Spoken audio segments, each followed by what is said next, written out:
Yohana wa kwanza sura ile ya 2 na mstari wa 15.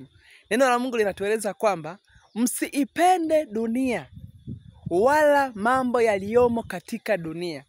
Kwa maana mtu akiipenda dunia, kumpenda Baba hakumo ndani yake. Wapendwa, kama jinsi neno linavyojieleza, neno linalojieleza kwamba tusiipende dunia.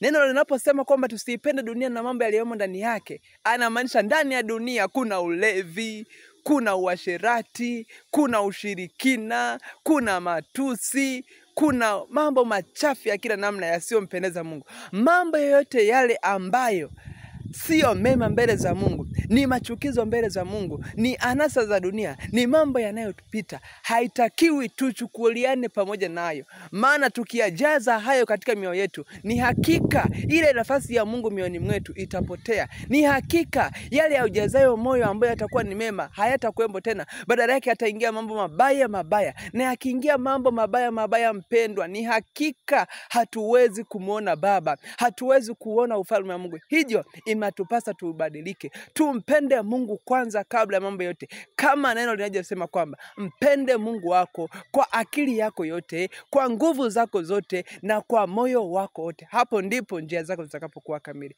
Mungu akubariki sana. Amen.